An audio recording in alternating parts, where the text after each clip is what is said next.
अस्सलामुअलैकुम फ्रेंड्स, मैं हूं अहमद रज़ा और वीयू हेल्प सेंटर की तरफ से आप सबको वेलकम कहता हूं CS602 के लेक्चर नंबर 2 में। तो सबसे पहले तो आप सबसे ये रिक्वेस्ट है कि जिन्होंने मेरे अभी तक चैनल सब्सक्राइब नहीं किया वो जल्दी से इसे सब्सक्राइब कर लीजिए ताकि आपको मेरे चैनल से शॉर्ट लेक्चर्स जो हैं वो जल्दी से जल्दी मिल सके, ताकि मैं बहुत सारी किताबों के व्यू के जो हैं वो शॉर्ट लेक्चर्स जो हैं वो बनाता रहता हूँ तो आपको जल्दी से जल्दी मिल सकें। तो चलिए इस लेक्चर को हम स्टार्ट करते हैं। कंप्यूटर ग्राफिक्स का आज हमारा सेकंड लेक्चर है। तो इसमें सबसे पहले तो है introduction to computer graphics. Computer graphics के बारे में कल भी मैंने आपको बहुत ज़्यादा डिटेल से पहले लेक्चर में बताया था, लेकिन आज भी थोड़ा सा इसे टच कर लेते हैं। Computer graphics is an art of drawing pictures, lines, circles, charts etc using computer with the help of programming। सबसे पहले तो मैं आपको बता दूं कि कंप्यूटर में हमने जो 3 चीज़ें कल पढ़ी थी वो थी कि कंप्यूटर एक्सेप्ट करता है डाटा को, उसके बाद उसको प्रोसेस करता है, ट्रांसफॉर्म करता है, उसके बाद वो आउटपुट रिज़ल्ट दे देता है। और कंप्यूटर ग्राफिक्स में भी यही चीज़ें थी, लेकिन कंप्यूटर ग्राफिक्स में फ़र्क सिर्फ इतना था कि ये वही चीज़ें हमें विजुअलाइजेशन फॉर्म में दिखाता था। तो कंप्यूटर ग्राफिक्स जो है वो एक आर्ट है जो कि मतलब आप यही समझ लें कि कंप्यूटर की मदद से जो भी हम आर्ट, कोई ड्राइंग या पिक्चर, कोई लाइन वगैरह बनाते हैं वो हमारी कंप्यूटर ग्राफिक्स में आएगी। उसके बाद हमारे पास है ग्राफिक्स सिस्टम कि इसमें चीज़ें कौन कौन सी ऐड होती हैं। सबसे पहले तो आएगा वीडियो डिस्प्ले डिवाइसेस कि इसकी वीडियो को हम तक लाने के लिए, हमें दिखाने के लिए कौन कौन सी डिवाइसेस का इस्तेमाल होता है, उन सारी डिवाइसेस के बारे में आज हम पढ़ने की कोशिश करेंगे। उसके बाद रास्टर स्कैन सिस्टम, ये क्या होता है, रैंडम स्कैन सिस्टम। उसके बाद है graphics monitors and work stations. उसके बाद इनपुट डिवाइसेस, आप सबको पता है कि जो भी डाटा को एंटर करने के लिए कंप्यूटर में जो डिवाइसेस इस्तेमाल होती हैं वो इनपुट डिवाइसेस होती हैं।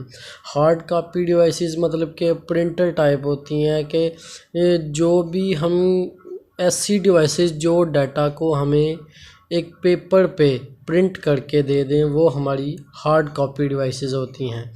तो उसके बाद ग्राफिक सॉफ्टवेयर्स हैं जो कि हमने कुछ कल भी डिस्कस किए थे। उसके बाद आज फिर हम दोबारा कुछ डिस्कस करेंगे, तो एक एक करके हम इसे थोड़ा डिटेल में पढ़ते हैं। सबसे पहले तो हमारे पास है वीडियो डिस्प्ले डिवाइसेस। इसमें सबसे पहले है रिफ्रेश कैथोड रे ट्यूब, इसे शॉर्ट में CRT भी कहते हैं। उसके बाद है रास्टर स्कैन डिस्प्ले, उसके बाद रैंडम स्कैन डिस्प्ले और उसके बाद है कलर CRT मॉनिटर्स। ये CRT वही कैथोड रे ट्यूब ही है। उसके बाद है डायरेक्ट व्यू स्टोरेज ट्यूब्स। उसके बाद फ्लैट पैनल डिस्प्लेस और 3 डायमेंशनल व्यूइंग डिवाइसेस। इन सब को भी अब हम एक एक करके थोड़ा डिटेल में आज पढ़ेंगे।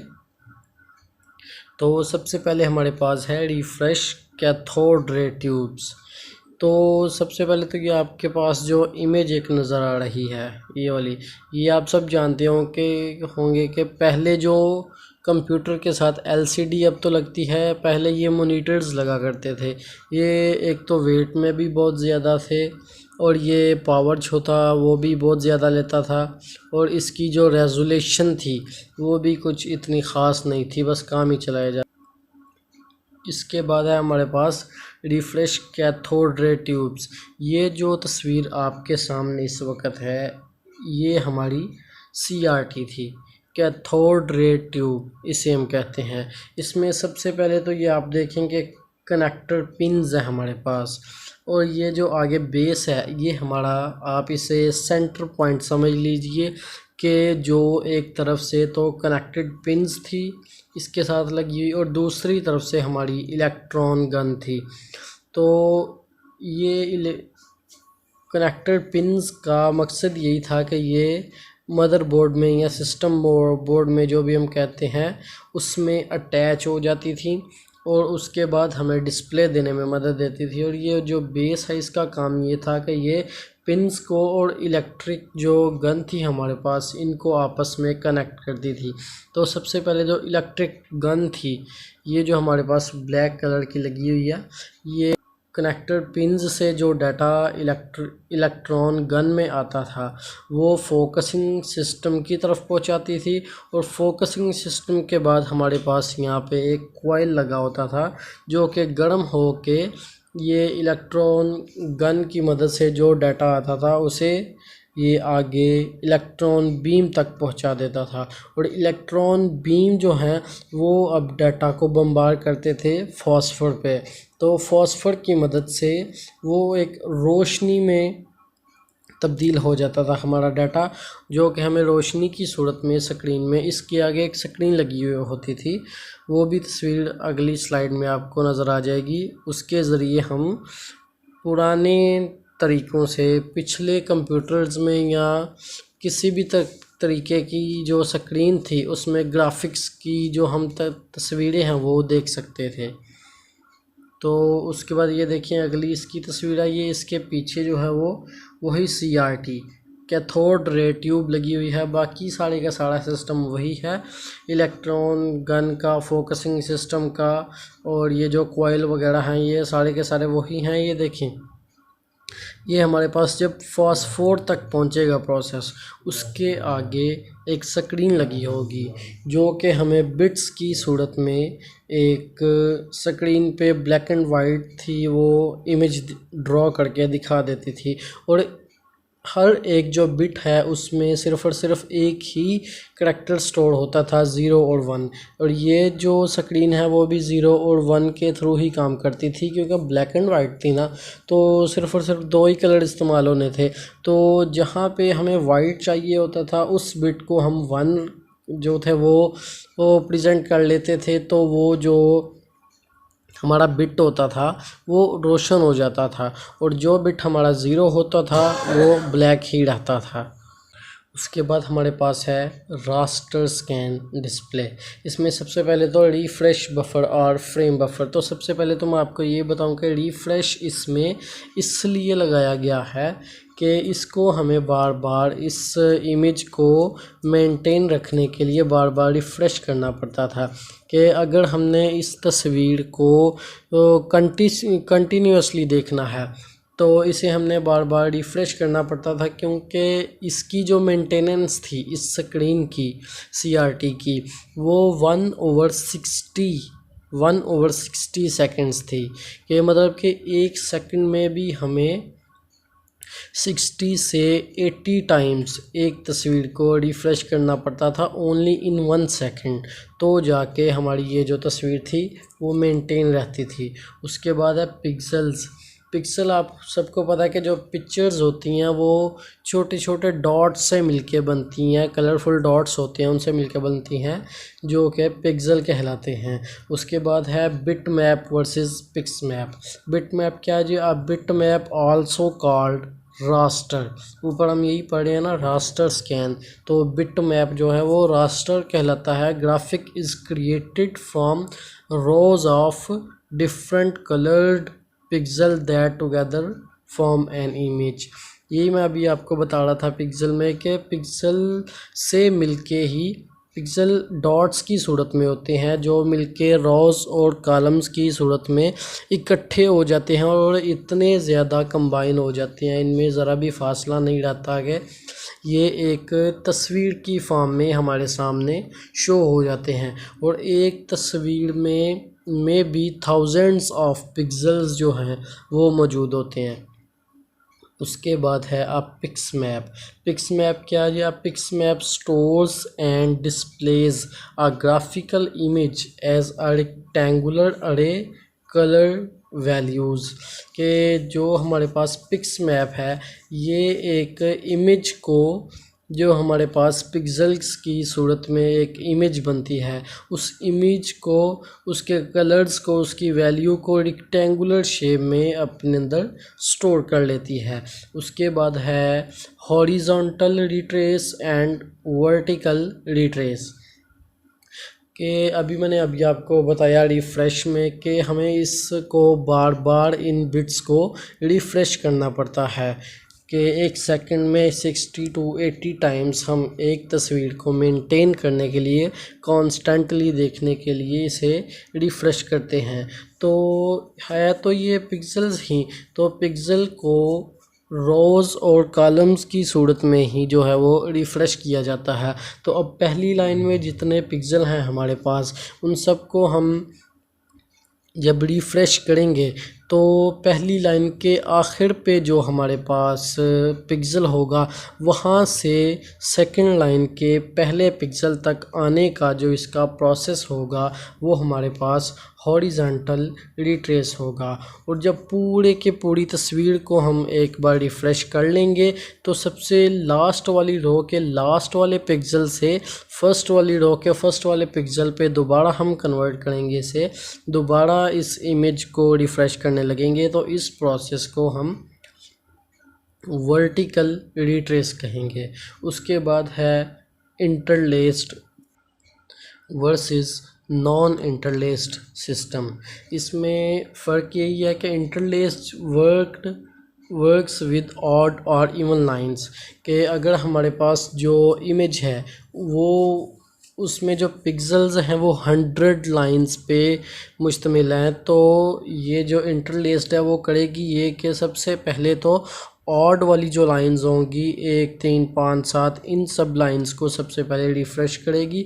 उसके बाद इवन वाली जो लाइंस है 2 4 6 8, इनको रिफ़्रेश करेगी। तो ये इवन और ऑड के थ्रू ही काम करती है इंटरलेस्ड। और जो नॉन इंटरलेस्ड है वो whole number as a natural number के तौर पर ही ये हमारी इमेज को रिफ़्रेश करती है कि पहली लाइन, फिर दूसरी, फिर तीसरी, फिर चौथी, ऐसे सारी लाइनों को ये रिफ़्रेश कर देती है एक एक बिट करके। उसके बाद हमारे पास है रैंडम स्कैन डिस्प्ले। इसमें सबसे पहले तो है vector display. A vector display is a type of display in which an electron gun is use to draw patterns on the monitor.